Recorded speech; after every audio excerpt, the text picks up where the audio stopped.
If you're concerned about staying strong in menopause and beyond, stick with me because I'm going to share with you what I know about bone health in relation to minerals in menopause and beyond.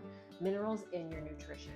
There's many things that play into bone health, so this video is going to focus on minerals, mineral balance, and the set of minerals that are really important for bone health.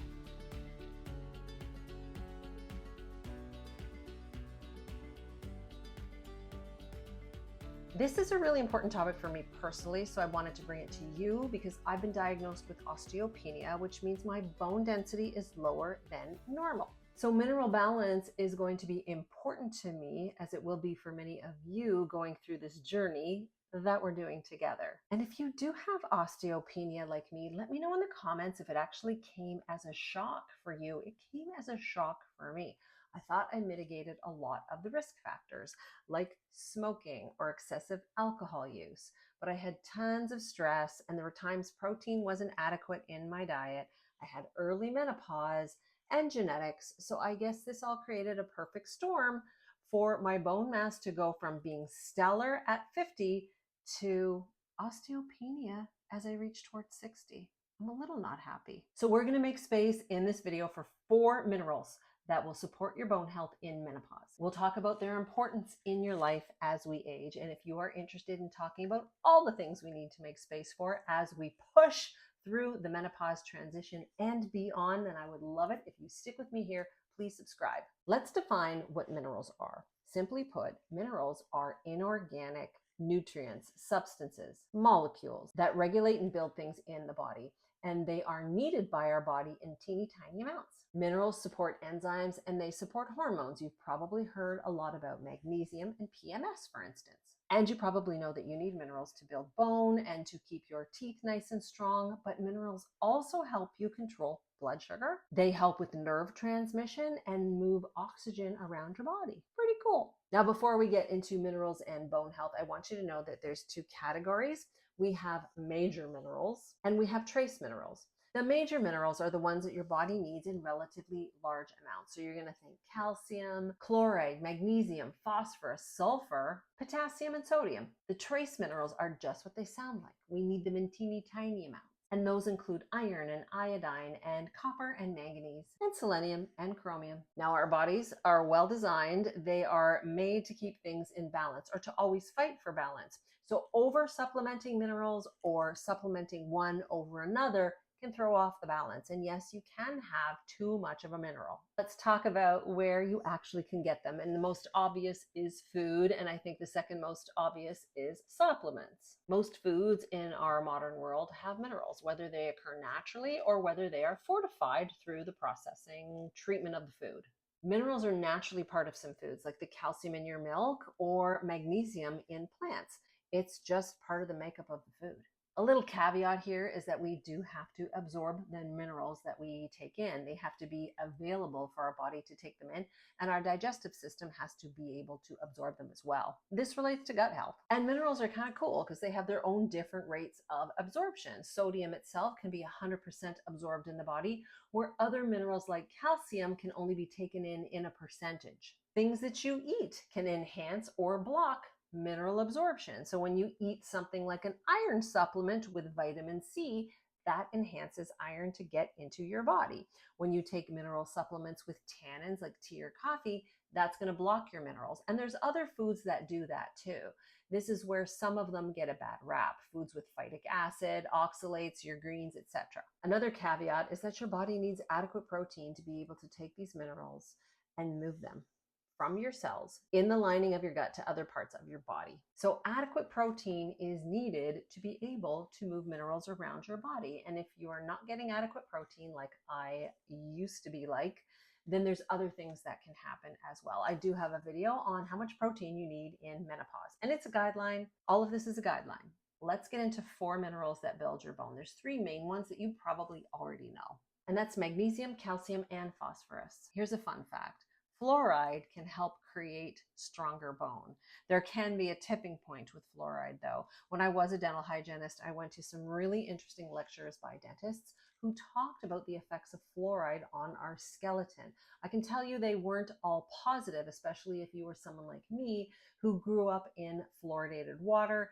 There was a lot of fluoride around, and as they follow us as we age, like our cohort, our age group, it was found that we have much more sort of skeletal issues because of fluoride. Definitely, I'm not judging one way or the other on fluoride. At some point, I will do a pro and con video on fluoride itself. And that is not the other mineral that I'm talking about. That's the fourth mineral. Number one is calcium. Calcium is the most abundant mineral in your bones, and it's essential for maintaining bone density. This is why your family doctor may be recommending that you are on calcium and especially vitamin D. We'll get to the reason for vitamin D. Calcium forms your bone structure and it makes it strong and resilient. Your bones are a storage facility for calcium.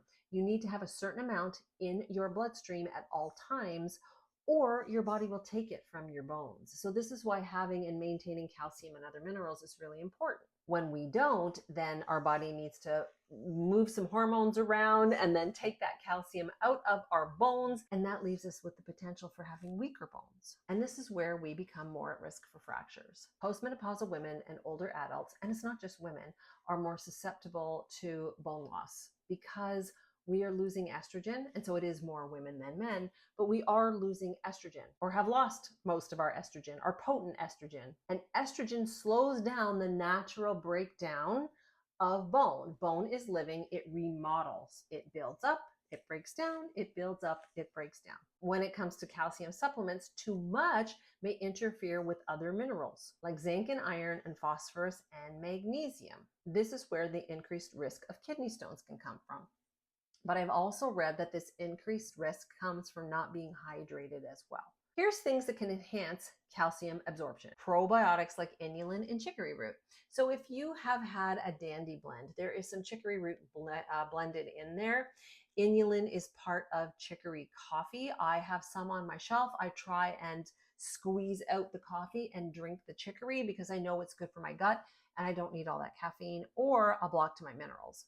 That's a hard one for me because I really love coffee and I think I am an admitted caffeine addict. Another thing that'll help your calcium absorption is your vitamin D status. If you're not getting that checked, you need to get that checked. I think everyone should have their vitamin D status checked. So it's really something worth investing in. I make my 24-year-old get her vitamin D checked. Make sure you know your vitamin D status and consume foods that contain vitamin D. The obvious is the dairy. They're fortified with vitamin D. And if you cannot do dairy or don't want to do dairy, then try for a supplement, but that needs to be guided by your healthcare practitioner as well. Again, check your blood levels. There's also leafy greens, plant-based foods that are fortified, etc. Mineral number two, magnesium. This mineral has so many functions in the body. Over half of the magnesium in your body is stored in your bones. It's there for structure, it regulates calcium, and it is needed for vitamin D and other hormones. There is more magnesium absorbed in your gut than calcium, but you still need vitamin D to assist it. And they have a teeter-totter relationship. So if you increase your calcium and your calcium gets too high, your magnesium can drop. So think of green leafy vegetables like kale. Chlorophyll has magnesium as a component. Nuts, seeds, bananas, they have magnesium as well. Pumpkin seeds are a great magnesium-filled snack. It's one that I don't think should be left for just Halloween. Takeaway on magnesium: low magnesium is a risk for low bone density. The next up is phosphorus. 85% approximately of phosphorus is in your teeth and in your bones. It is more easily absorbed than calcium, and it doesn't depend on vitamin D to help it get into body cells. It does work with calcium to form something called hydroxyapatite that makes up your bones and your teeth. This one is a more widely distributed mineral in foods, in processed foods too. While I've taken a non-diet approach to processed foods, and I discuss them as far as mindful eating or even intuitive eating I have in the past, I do want to put out there that not everybody can take that intuitive approach to foods. It's hard for some people to be mindful around certain foods, especially if they have trouble with foods that are really palatable, engineered foods to be super sweet, super salty, fat, to pull it all together and make that flavor in your mouth that makes you never want to pull your hand out of the bag. Foods like this can crowd out other nutrients that are really, really important in menopause and beyond, and they can make you full and not want to eat the stuff that gives you the minerals. Processed foods can have their place in a joyful eating life, but for some people, the heightened taste is a problem for them. I'm going to give the honorable mention to boron. What? Boron plays a role in regulating your metabolism as well, and it's highly absorbable in your gut. Your bone, your hair, your nails have a high amount of boron. Boron may reduce the body's excretion of calcium and magnesium, and the National Institute of Health has an article that talks about the ability of boron to be anti-inflammatory, which may be beneficial for us osteoarthritic gals. Now, again, that doesn't mean you go out and buy a single boron supplement. I do love supplements that combine all the minerals. Somebody does the balancing for you. It's kind of like having your house clean. Somebody's formulated your supplement. You don't have to. That was the weirdest analogy I think I've ever given. More research on this is needed, but I think it's key to understand that minerals need to be balanced and your gut needs to be able to absorb them. What does this all mean for me and for you? Well, I already said it. If you're worried about your bone health, get your vitamin D tested. And if it is low, then go on a recommended supplement. Most of the time, you should be taking D with K2, D3, K2. That's your supplement. Minerals like calcium, magnesium, phosphorus, and boron are very important to your overall bone health, meaning the density and the strength of your bone. How do we get this? Think about a varied diet. Have lots of different fruits and vegetables. Have lots of different proteins in your repertoire if you can.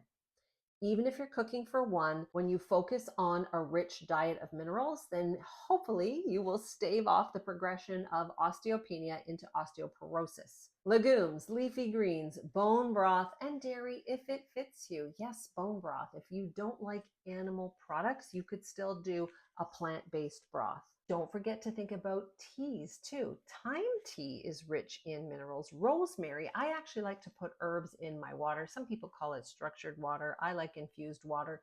Herbs in my water, vegetable slices. It can give it a bit of flavor and make it refreshing, but also add a tiny, tiny bit of minerals if you soak them long enough. There's many ways to get creative with minerals. Food is like your first line of defense, and your second line of defense, it's tied with another one, but that's gut health. Man, this topic is so complicated. Like, where do you even start with gut health? Your diet. Think of your diet as the best way to start feeding yourself prebiotic foods to feed the good bacteria in your gut. Prebiotic foods are those that have soluble and insoluble fiber. Celery, apples, pears, the fruit and veggie department, legumes if you can tolerate them. You can check out my fiber video for more. There's always the fermented foods as well, but not everybody can tolerate them. If you have histamine issues, then ferments might cause some problems for you too. So always start off slow with those. But they're an excellent way to add probiotics to your gut. These are the simplest things without having to go through an elimination diet, a whole removal process of microbes in your gut. That may be something that might fit you, but I'm just starting to give you some simple ideas. Stress resilience and stress in our lives is tied for second when it comes to a line of defense for your bone health. We all have stress. Stress and anxiety can be amplified in menopause, and the after effects, the effects of stress can deplete your minerals.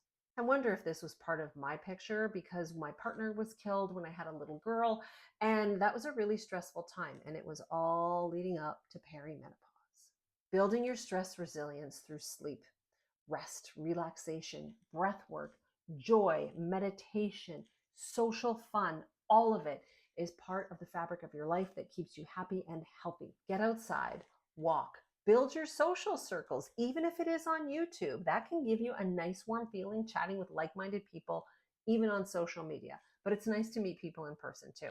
And don't forget to add calming herbs to your repertoire too. Things like lemon balm or lavender can help calm you when you're in a stressful situation. I hope I've given you the start of some takeaways to think a little more deeply about your bone health in menopause. I know I won't stop thinking about this for me being diagnosed with osteopenia. It's pretty common, I found out. For me though, it just turned on some trauma of thinking of how my mom left this world with a lot of joint issues and pain. So I want to do my best to make sure that's not me. But hey, we can't control everything. But what we can do is talk about it. So I'd love to see you here again. I want to thank you for watching this video, and I'll see you in the next one.